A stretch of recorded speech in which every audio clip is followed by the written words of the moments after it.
जय हिंद साथियों। तो कैसे हैं आप लोग? चलिए आज हम लोग डब्ल्यूबीपी के एसआई का जो जीके जीएस के क्वेश्चंस थे उसको हम लोग सॉल्व कर लेते हैं, जो कि 50 क्वेश्चंस थे हम लोग के। जो अभी अभी आप लोगों ने संडे का एग्जाम देने गए थे आप लोग, तो उसमें बहुत सारे जीकेस मेरे पढ़ाए हुए थे और बहुत सारे क्वेश्चंस में बहुत सारे स्टूडेंटों ने सॉल्व भी किया था। तो आज हम लोग उसका आंसर की देख लेते हैं टोटली, जो कि हम लोग के स्टैटिक जीके से साथ साथ ओनली जीके जीएस पे हम लोग ज़्यादा फोकस करेंगे, तो इसलिए पूरा क्वेश्चन जीके का हमने निकाल लिया है। और साथ साथ हम लोग इसमें सॉल्व करेंगे, डिटेल्ड में थोड़ा सा सॉल्व करेंगे, ताकि आने वाले एग्जाम में और भी अच्छे तरीके से प्रिपरेशन हो पाए। तो चलिए फर्स्ट क्वेश्चन आकर देखते हैं। और आई थिंक आप लोग का एग्जाम बहुत ही अच्छा से गया होगा। और आगे आने वाले क्वेश्चंस भी मतलब लगभग बहुत सारे क्वेश्चंस फंसने वाले हैं टोटली आप लोग के एग्जाम्स में। तो इसमें से भी बहुत सारे क्वेश्चंस हैं, लेकिन इतना ही मतलब क्या बोलते हैं, इजी में दे दिया था ना, इजी वे में इतना ज़्यादा दे दिया था कि मतलब बच्चे सारे करके आए हुए हैं। ठीक है, क्वेश्चन जिसका जीके जीएस बहुत बढ़िया सा होगा उसका मतलब निकलना तय है। ठीक है, और मैथ्स भी बढ़िया होगा तो और निकलना तय है। तो हम लोग चलिए देखते हैं फर्स्ट क्वेश्चन इसमें का। टोटल हम लोग क्वेश्चन सॉल्व कर लेंगे इसमें जो भी क्वेश्चन दिए हुए हैं। चलिए स्टार्ट करते हैं।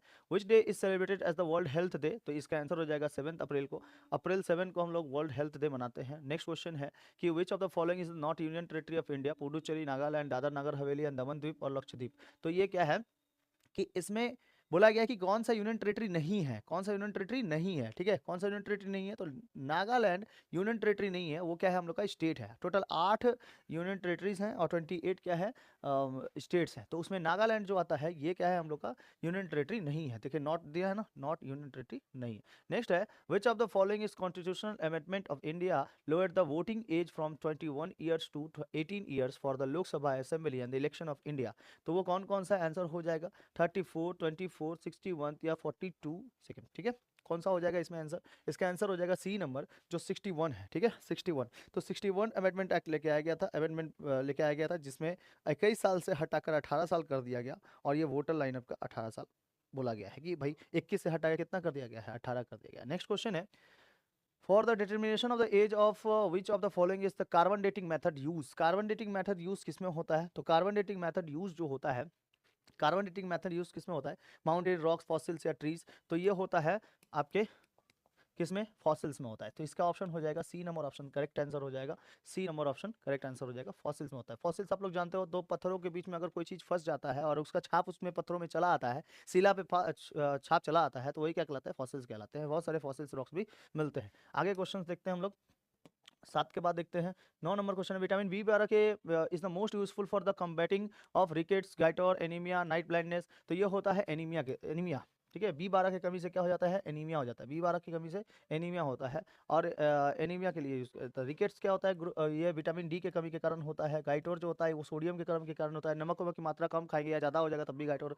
उसके बाद नाइट ब्लाइंडनेस जो होता है विटामिन ए के कमी के कारण होता है, विटामिन ए, नाइट ब्लाइंडनेस। ठीक है, तो नाइट ब्लाइंडनेस में गाजर वगैरह खाना चाहिए, छोटी मछलियाँ जो होती है ना वो सब खा लेना चाहिए, बहुत अच्छा होता है उसके लिए। चलिए आगे देखते हैं, फिर आगे देखा जाए। नेक्स्ट क्वेश्चन है which of the following rivers did not merge into the bay of Bengal? कौन सा रिवर है जो मर्ज नहीं करती है बे ऑफ बंगाल में? मर्ज नहीं करती है कहाँ पे? बे ऑफ बंगाल में मर्ज नहीं करती है। तो वो कौन सी है? कृष्णा, नर्मदा, गोदावरी या महानदी? तो इसका आंसर हो जाएगा नर्मदा।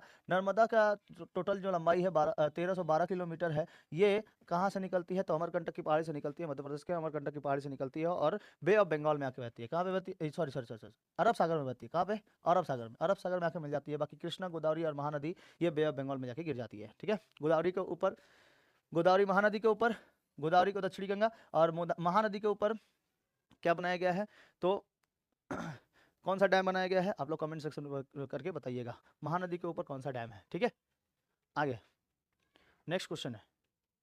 नेक्स्ट क्वेश्चन है कि during the region of the whom of the following is the Ibn Battuta visited India? Mohammad bin Tughlaq, Ghiyasuddin Tughlaq, Alauddin Khilji या शेर शाह सूरी? तो वो चालू हुआ था तुम्हारा आपका किसमें? तो ये मोहम्मद बिन तुगलक के समय आए हुए थे इब्न बतूता। ठीक है, मोहम्मद बिन तुगलक के समय आए हुए थे इब्न बतूता। मोहम्मद बिन तुगलक, तुगलक वंश की स्थापना किसने की थी? गैसुद्दीन तुगलक। तो देखिए पूरे दिल्ली सल्तनत पे टोटल, दिल्ली सल्तनत पे टोटल कितने वंशों ने शासन किया था? दिल्ली सल्तनत पे टोटल 5 वंशों ने शासन किया था। उसका एक शॉर्ट ट्रिक याद रखना है आपको, गुलाब खिले तो सांस लो, गुलाब खिले तो सांस लो, गुलाब खिले तो सांस लो। ठीक है, गुलाम वंश, खिलजी वंश, तुगलक वंश, सैयद वंश, लोधी वंश। तो गुलाम वंश चला था 1206 से लेकर 1290 तक, 1290 से लेकर 1290 से लेकर 1320 तक खिलजी वंश, और 1320 से लेकर 1414 तक तुगलक वंश। और इसी तुगलक वंश में आए हुए थे कौन? Ibn Battuta. ठीक है, इब्न बतूता आए हुए थे। तो 16 का ए नंबर आंसर हो जाएगा। ये भारत में रहते 1339 से लेकर 34 1333 से लेकर 34 तक, 1333 से लेकर 34 तक याद रहेगा। तो ये क्या हो जाएगा, मोहम्मद बिन तुगलक के समय आए हुए थे। ठीक है। अलाउद्दीन खिलजी, खिलजी वंश के ये थे, बहुत योग्य शासक थे। शेरशाह सूरी का शासनकाल चला था 1540 से लेकर 1545 तक। ये पूरा सूर्यवंश के स्थापना किए थे शेरशाह सूरी, और बचपन में ही शेर मार दिया था, जिसके कारण इन्होंने शेरशाह सूरी यानी सूरी की स्थापना और सूर्यवंश की स्थापना तथा शेर की उपाधि, सूरी की उपाधि। ठीक है, आगे बढ़ते हैं। नेक्स्ट क्वेश्चन देखते हैं 17। The volume of the which of the following materials decrease when its the heat from 0 degree to 4 degree. ये हो जाएगा आंसर इसका वाटर। 17 का आंसर हो जाएगा डी वाटर। 17 का आंसर हो जाएगा डी वाटर। 20 का answer the term of brown air is used for, term of brown air is used for. 20 का आंसर हो जाएगा C number photochemical smoke, photochemical smoke. The longest continental railway is the world is trans Siberian railway. Trans Siberian railway जो है ये 9200 लगभग 9290 kilometre, 9290 kilometre है लगभग, जो कि कहाँ से चला। एक्चुअली में ये कितना है 9289 है, लेकिन हम लोग कितना लिख सकते हैं इसको 9290 लिख सकते हैं। और ये कहाँ पे आता है, तो साइबेरियन जो है ना, ये रशिया से लेकर मॉस्को तक चलता है। कहाँ तक, रशिया से लेकर कहाँ तक, मॉस्को तक। रशिया से लेकर मॉस्को, ठीक है, रशिया से लेकर कहाँ तक, मॉस्को तक।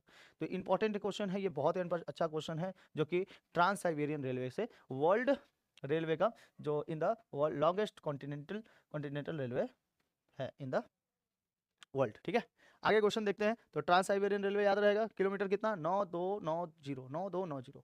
आगे बढ़ते हैं। 23 नंबर है, who was the behind publishing the first newspaper in India. तो वो है जेम्स अगस्टस हिकी। 23 का आंसर हो जाएगा डी नंबर। 23 का आंसर हो जाएगा डी नंबर, जो कि 29 जनवरी 1780 को निकाला गया था जेम्स अगस्टस हिकी द्वारा। ठीक है, जेम्स अगस्टस हिकी द्वारा, जो कि 1780 में। ठीक है, 1780 में, 29 जनवरी 1780। 24 का आंसर देख लिया जाए। Who of the following post there is no provision of the constitution of India for the impeachment. The vice president, the chief justice of India, the chief justice of high court, the governor. Governor के लिए कोई भी impeachment नहीं है, governor के लिए कोई भी इम्पीचमेंट नहीं है। बाकी सबके लिए क्या होता है, इम्पीचमेंट दिया, जो उसमें ऑप्शन में दिया हुआ है। आप लोग को बताना है कमेंट सेक्शन में कि कौन से आर्टिकल में राष्ट्रपति के इम्पीचमेंट के बारे में बताया गया है, कौन से आर्टिकल में, और भाग की संख्या कौन सी है। Which of the following is not a multi user operating system. ये है एमएस डॉस। ठीक है, आप लोग के यूट्यूब पे सबसे ज्यादा अगर किसी का मतलब ये मिलेगा, वीडियोस मिलेगा, तो वो बंगाली मीडियम के, लेकिन हिंदी मीडियम के लोग कहाँ जाएंगे।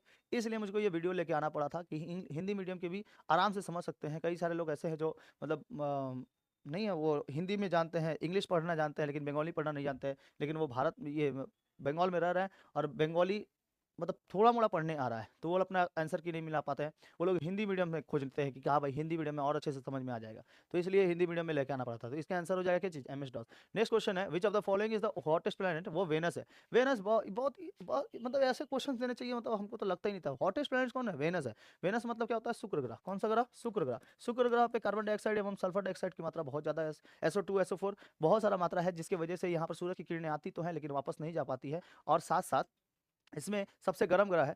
सूरज के पास सबसे नजदीकी ग्रह कौन सा है, बुध है। उसके बाद है शुक्र, उसके बाद पृथ्वी, मंगल, बृहस्पति, शनि, अरुण और वरुण। ठीक है, यूरेनस और नेपच्यून। सन से चालू है और सन पे ही खत्म। देखिए सैटर्न, यूरेनस और नेपच्यून। सैटर्न का सबसे बड़ा उपग्रह है टाइटन, और पूरे सौर मंडल का सबसे बड़ा उपग्रह है गैनीमेड। ठीक है, बोलिएगा आपको सौर मंडल का सबसे बड़ा ग्रह कौन सा है, आप लोग कमेंट सेक्शन पे बताइएगा। चलिए आगे देखते हैं क्वेश्चन, आगे क्वेश्चन देखते हैं। Commercially sodium bicarbonate is known as baking soda. ठीक है, बी नंबर इसका ऑप्शन सही हो जाएगा। 29 का बी नंबर ऑप्शन हो जाएगा सही। 31 देखते हैं। The term bull and bear the use of income tax department, stock exchange, planning commission, या फिर सेल्स टैक्स डिपार्टमेंट। तो स्टॉक एक्सचेंज इसका सही आंसर हो जाएगा, बी नंबर ऑप्शन सही हो जाएगा। Nalanda university was associated with Kanishka, Chandragupta, Vikramaditya, Ashok या हर्षवर्धन। कुमारगुप्त के समय बनाया गया था नालंदा विश्वविद्यालय, और उसके बाद में लगभग 1294 के लगभग में तोड़ दिया गया था, और लगभग 3 महीने तक जला था, 3 से 6 महीने तक जला था नालंदा यूनिवर्सिटी बनाया हुआ। ठीक है, गौरी का गुलाम तोड़ दिया था। और कौन था गुलाम, आप लोग बता देना। कुतुबुद्दीन ऐबक था, यालदोज था, कुबाजा था, और एक था बख्तियार खिलजी। तो बख्तियार खिलजी ने क्या किया था, उसको तोड़ दिया था। आगे बढ़ते हैं। The birthday of the which of the following leaders celebrated the teachers day in India. Doctor Rajendra Prasad, Lala Lajpat Rai, doctor C Rajagopalachari, doctor S Radhakrishnan. तो डॉक्टर एस राधाकृष्णन, सर्वपल्ली राधाकृष्णन, जो कि हम लोग के प्रथम उपराष्ट्रपति रह चुके थे, जो कि इन्हीं के नाम पर, इन्हीं के क्या बनाया जाता है, 5 सितंबर टीचर्स डे मनाया जाता है। नेक्स्ट क्वेश्चन है, which of the following awards is given by UNESCO to those who put their efforts to popularise use of science in life? Kalidas Sammelan, Booker prize, या फिर मैग्सेसेस अवार्ड, या फिर कलिंगा अवार्ड? कलिंगा अवार्ड दिया जाता है यूनेस्को के द्वारा, कलिंगा अवार्ड 38 में, डी हो जाएगा answer. Who continued the name of Pakistan? Chaudhary Rahmat Ali, Fazlul हक, मोहम्मद अली जिन्ना, या लियाकत अली खान? तो इसका बहुत जनों ने आंसर कर दिया है मोहम्मद अली जिन्ना। मोहम्मद अली जिन्ना मुस्लिम लीग में ही शामिल होता है 1913 के लगभग में आसपास में, ठीक है, जब खत्म हो जाता है मुस्लिम लीग की स्थापना। मुस्लिम लीग की स्थापना कब हुई थी? आप लोग कमेंट सेक्शन पर जरूर बताइएगा, मुस्लिम लीग की स्थापना कब हुई थी, ठीक है। Who contain the name of Pakistan? Pakistan का नाम किसने मतलब सजेस्ट किया था? तो चौधरी रहमत अली ने किया था। 39 का क्या हो जाएगा आंसर? ए हो जाएगा, रहमत अली ने, ठीक है। आगे क्वेश्चन है, the most evident element in the earth atmosphere is? Earth के एटमोस्फेयर में कौन कौन सा एलिमेंट सबसे इंपॉर्टेंट है? तो नाइट्रोजन है। नाइट्रोजन लगभग 78% पे। नाइट्रोजन कितना परसेंट पे? 78% पे नाइट्रोजन है। 78% पे नाइट्रोजन है। 78% पे क्या है? नाइट्रोजन है। हाइड्रोजन लगभग नगण्य है, इसके मतलब कोई ज्यादा नहीं है हाइड्रोजन। कार्बन डाइऑक्साइड क्या है? कार्बन डाइऑक्साइड 0.03% पे है लगभग। अभी कितना हो गया? 0.04% हो गया है अभी। अभी मतलब डिटेल्ड में अगर देखा जाए तो 0.04 हो गया। ऑक्सीजन 21% पे हो गया है। ऑक्सीजन की मात्रा थोड़ी कम गई है, ये 20.85% पे है। 20.85% पे। और 78.08% पे है कौन सा? तो ये है नाइट्रोजन, ठीक है। ये एग्जैक्ट है, ये एग्जैक्ट डाटा है, एग्जैक्ट डाटा। समझ में आ गया? इस तरीके से ऑक्सीजन 21% हो गया है, तो ये बढ़ेगा, कार्बन डाइऑक्साइड बढ़ेगा तो ऑक्सीजन ऑटोमेटिक कम हो जाएगा, ठीक है। हाइड्रोजन निगॉन की मात्रा में आता है, एकदम पूरा न्यूट्रल में है, बहुत ज़्यादा नहीं है वो। विच of the following chemical is use for photography? Photography के लिए कौन सा यूज किया जाता है? तो उसको यूज किया जाता है सिल्वर ब्रोमाइड। डी नंबर इसका करेक्ट आंसर हो जाएगा। इसका शॉर्ट ट्रिक होता है AgBr, AgBr। ऐनक के पीछे जो कलर किया रहता है ना, कलई किया रहता है, उसका किसका रहता है? सिल्वर ब्रोमाइड का रहता है, सिल्वर ब्रोमाइड का। आगे बढ़े, समझ में आता होगा, थोड़ा फास्ट हो जा रहा तो क्या हो गया, लेकिन आपको समझ में आता होगा। विच of the following reverse does not originated of Indian territory? Indian territory से कौन सा ऐसा रिवर है जिसमें से मतलब निकलता ही नहीं है? इंडियन टेरिटरी से नहीं निकलता है, बशर्ते बाहर से निकलता है, तो वो है ब्रह्मपुत्र। ब्रह्मपुत्र जो निकलता है वो तिब्बत के चेमा यालुंग डंग से निकलता है, जो कि मानसरोवर झील के पास है, चेमा यालुंग डंग से। चिनाब, रावी, महानदी, ये क्या है? सब अलग अलग है। महानदी जो निकलता है ये भी अमरकंटक के पहाड़ी से निकलता है और बे ऑफ बंगाल में आके गिरता है। रावी और चिनाब जाके मिल जाती है सिंधु नदी से, ठीक है। तो सिंधु नदी अरब सागर में जाके गिर जाती है। तो सिंधु नदी भी कहाँ से निकलती है? मानसरोवर झील से निकलती है। ब्रह्मपुत्र नदी भी निकलती है, चेमा यालुंग से अलग जगह से निकलती है। सतलज नदी भी बाहर से निकलती है। तो सतलज, ब्रह्मपुत्र और सिंधु नदी, ये तीनों के तीनों कहाँ से आते हैं? भारत के बाहर से आते हैं, ठीक है, भारत के बाहर से नदी में आते हैं। ब्रह्मपुत्र नदी पर सबसे बड़ी द्वीप बनाई गई है, नदी द्वीप, जिसको माजुली द्वीप कहते हैं। 880 किलोमीटर पर स्क्वायर है, तो उसको याद रखना है आपको। माजुली द्वीप विश्व का सबसे बड़ा नदी द्वीप है। तो बताना है आपको कमेंट सेक्शन में कि सबसे बड़ा सागरीय द्वीप सबसे बड़ा कौन सा है, सबसे बड़ा द्वीप कौन सा है, सबसे बड़ा आइलैंड, ठीक है। नेक्स्ट क्वेश्चन देखते हैं, 51 नंबर। Pomology deals with the study of fruits, study of fruits, ठीक है। आगे देखो, which of the following was the official court language during Arabian region? तो उसको क्या, अकबर के रीजन में, सॉरी अरेबियन बोल दिया, अकबर के रीजन में। तो तुर्की, पर्शियन, अरेबिक या उर्दू? तुर्की, पर्शियन, अरेबिक या उर्दू? 60 का आंसर बताइए आप लोग। 60 का आंसर हो जाएगा B, Persian, B Persian. Next है, the headquarter of United Nation is at New York. Headquarter कहाँ है यूनाइटेड नेशन का? न्यूयॉर्क में है, ठीक है, headquarter. Which of the following instruments measure high temperature? Pyrometer. High temperature क्या हो जाएगा? पाइरोमीटर। हाई टेम्परेचर क्या हो जाएगा? पाइरोमीटर। पाइरोमीटर जो है ये 800 डिग्री सेल्सियस से लेकर लगभग इन्फिनाइट तक मापता है। कहाँ तक मापता है? इन्फिनाइट तक माप देता है। कौन? पाइरोमीटर। सूरज की जो गर्मी है वो किससे नापी जाती है? पाइरोमीटर से नापी जाती है, बहुत नाम होता है इसका। नेक्स्ट देखो, ये सब पढ़ाया हुआ है, सब पढ़ाया हुआ है। The respective land masses of the India as the Sri Lanka and the connected by the which of the following? पाक स्टेट, बेरिंग स्टेट, या फिर बेरिंग स्टेट, या फिर बास स्टेट, या फिर मलक्का स्टेट? तो कौन सा हो जाएगा? पाक स्टेट हो जाएगा। पाक स्टेट, बेरिंग स्टेट, बास स्टेट, या फिर मलक्का स्टेट? तो ये हो जाएगा पाक स्टेट। पाक स्टेट, पाक जलडमरू मध्य की क्या करता है? अलग अलग करता है या फिर जोड़ता है। इंडिया और श्रीलंका को क्या करता है? कनेक्ट करता है, ठीक है। तो इसका आंसर हो जाएगा ए नंबर ऑप्शन सही हो जाएगा इसका, पाक स्टेट। नेक्स्ट है 70, who of the following was the UN Secretary General at the time of starting of Operation Sindoor? तो 70 का आंसर हो जाएगा ए, एटिनो गुटेरस, ठीक है, Antonio Guterres. Which country gifted Statue of Liberty to America? ये किसने दिया था? फ्रांस ने दिया था। किसने दिया था? फ्रांस ने दिया था। कब दिया था? 1886 में। फ्रांस ने दिया था कब? 1886 में, 1886 याद रखना है। Which of the following is the world oldest capital city? अकरा, डेमास्कस, या फिर कैनबेरा, या ओस्लो? तो इसका आंसर हो जाएगा डेमास्कस।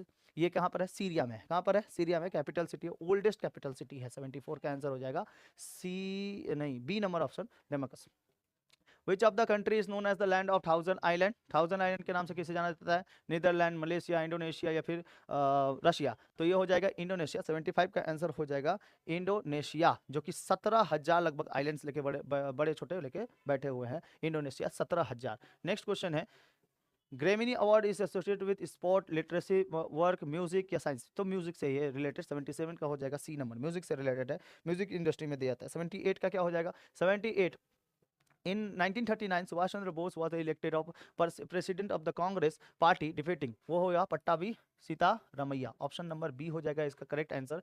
और सुभाष चंद्र बोस इसमें बहुत सारे वोट पाए हुए थे, लेकिन असहयोग आंदोलन की वजह से इन्होंने क्या कर दिया, असहयोग आंदोलन तो 1922 में खत्म हो गया था, लेकिन फिर बाद में जाके इन्होंने बोला कि असहयोग आंदोलन में गांधी जी ने हमारा साथ नहीं दिया, असहयोग आंदोलन को पूरा का पूरा नहीं चलाए, और चौरा चौरी हत्याकांड के कारण पूरा असहयोग आंदोलन वापस ले लिया। इस वजह से हम सुभाष चंद्र बोस कांग्रेस पार्टी से क्या देते हैं, हटा देते हैं, हट जाते हैं, और इसके बाद वो चले जाते हैं कहाँ? जर्मनी चले जाते हैं। कहाँ जा जाते हैं? जर्मनी, हिटलर से मिलने के लिए, और वहीं पर बनाते हैं ब्लॉक फॉरवर्ड। क्या बनाते हैं? Block forward. ठीक है, आगे देखो, the red blood cell are formed in the bone marrow, liver, heart या लिम्फ नोड्स? तो ये होते हैं बोन मैरो। क्या आंसर हो जाएगा? Bone marrow. Mahatma Gandhi was the editor of modern review, national Herald या फिर यंग इंडिया या फिर सेमिनार? तो ये इसका आंसर हो जाएगा यंग इंडिया। 84 का हो जाएगा सी, 84 का हो जाएगा सी। साउथ अफ्रीका में 1903 से लेकर 1915 के बीच में लिखे थे, साउथ अफ्रीका में 1903 से लेकर 1915 के बीच में। ठीक है, next, which of the following is the deep water at weather C pot in India? Visakhapatnam. Visakhapatnam बहुत ही डीप है, और साथ साथ यहाँ पे हर एक वेदर में आप जाओगे यहाँ पर तो पानी आपको ज्यादा मिलेगा। ठीक है, पानी क्या मिलेगा? ज्यादा मिलेगा। नेक्स्ट क्वेश्चन है, who was the first Indian woman winner to miss world award? Miss world किसने जीता था? सुष्मिता सेन, ऐश्वर्या राय, रीता फारिया या फिर लारा दत्ता? तो 86 का आंसर हो जाएगा सी नंबर, रीता फारिया 1966। रीता फारिया 1966 में। ठीक है, रीता फारिया 1966। आगे बढ़े तो 87 का देखते हैं। 87, and the element common to all acid is chlorine, hydrogen, oxygen या sulphur? Chlorine, hydrogen, oxygen, chlorine, hydrogen, oxygen या सल्फर? तो an element common to all acid is, 87 का आंसर क्या हो जाएगा? 87 का आंसर हो जाएगा बी, हाइड्रोजन। ऑक्सीजन क्या हो जाएगा? बी। विच कॉमेट अपीयर्स एवरी 76 ईयर्स? तो ये हो जाएगा आपका अल्फा सेंचुरी, होम्स या फिर हेली या फिर डोनेट? तो इसका आंसर हो जाएगा हेली। हेली का धूमकेतु जो था वो, हेली का धूमकेतु पहली बार कब देखा गया था? 1986 में देखा गया था। हेली का धूमकेतु 1986 में देखा गया था, मतलब पहली बार नहीं, उससे पहले, मतलब अब दिखाई देगा कब? 76 साल में एक बार आता है हेली का धूमकेतु, 76 साल में ये घूम घूम के आता है। तो अब देखा जाएगा 2061 या 2062 में देखा जाएगा। ठीक है, ये 75 से 76 साल में एक बार आता है, 76 साल में एक बार आता है। तो 2062 या 61 तक जिंदा रहेंगे तो देख लेंगे। ठीक है, एकदम जिंदा का एकदम ठीक रहेगा भाई, सभी कोई ठीक रहेगा। अच्छा से रहो, खाओ पियो, बढ़िया से ऐश करो। नौकरी ले लोगे, बचे रहोगे, खतरनाक बचे रहोगे। नौकरी नहीं मिलेगा, ऐसे ही इधर उधर घूमते फिरते रहोगे, जिंदगी ऐसे ही कटेगा, जैसे लगेगा कि जिंदगी एकदम बकवास होकर रखी हुई है। नौकरी अगर हो गया तो खतरनाक जिंदगी जियो। चलिए आगे देखते हैं। 92 का क्या हो जाएगा? Who was the first chief election commissioner of India? Mister BS Ramadevi, TN session, Sukumar Sen, MS Gill? 92 का आंसर क्या हो जाएगा? 92 का आंसर हो जाएगा सी, सुकुमार सेन। नेक्स्ट है 95, the chairman of the Rajya Sabha elected by the 2 houses of parliament? B number इसका आंसर सही हो जाएगा। 95 का क्या हो जाएगा? B number. ठीक है, तो he is the elected by the constant of the members of both the house of the parliament was with the system of proportional representation by the means of single transferable vote। यहाँ ठीक है, तो chairman of the Rajya Sabha अभी कौन है आप लोग को कमेंट सेक्शन में बता देना है। लास्ट क्वेश्चन का आंसर। अब आप लोग के लिए एक नोटिस, क्रैश कोर्स हम लोग का चालू होने वाला है। क्रैश कोर्स चालू होने वाला है कल से। ठीक है, यहाँ पे 14 तारीख हो गया, लेकिन 15 तारीख से स्टार्ट होगा, वेडनेसडे से, और टाइम रहेगा सुबह का 11 बजे से। इसमें डोंट मिस इट, तैयार हो जाओ फाइनल रिवीजन के लिए, तैयार हो जाना एकदम फाइनल रिवीजन के लिए। इसमें Hindi, English, history, geography, life science, physics and maths कराया जाएगा। क्रैश कोर्स क्लास 10 के बच्चों के लिए जो वेस्ट बंगाल बोर्ड का 2026 में एग्जाम देने जाने वाले हैं माध्यमिक का, वो क्रैश कोर्स इस 4 महीने के लिए कोर्स में एकदम खतरनाक ज्वाइन हो जाएंगे। ऑनलाइन और ऑफलाइन दोनों ही चलेगा, ऑफलाइन श्रीरामपुर में और ऑनलाइन हमारे ऐप पर चलेगा क्वेश्चन। ठीक है, 11 बजे से चालू रहिएगा, 3 घंटे पूरा क्लास चलेगा, जिसमें हम लोग कल, जैसे कल वेडनेसडे को हम लोग क्लास करेंगे हिस्ट्री का। ठीक है, हिस्ट्री का टोटली पेपर क्वेश्चन आंसर जो कि आप लोग के एग्जाम से रिलेटेड एकदम रहेगा। और जो जीके जीएस के क्लासेस कर रहे हैं, यानी कि जो तैयारी कर रहे हैं इवन यूपीएससी लेवल तक का, उनको भी वो MCQ काम आएगा। तो मिलते हैं कल के क्लास में। आई थिंक आपको ये वीडियो पूरा समझ में आया होगा। मिलते हैं कल के क्लास में, तब तक के लिए जय हिंद, जय भारत।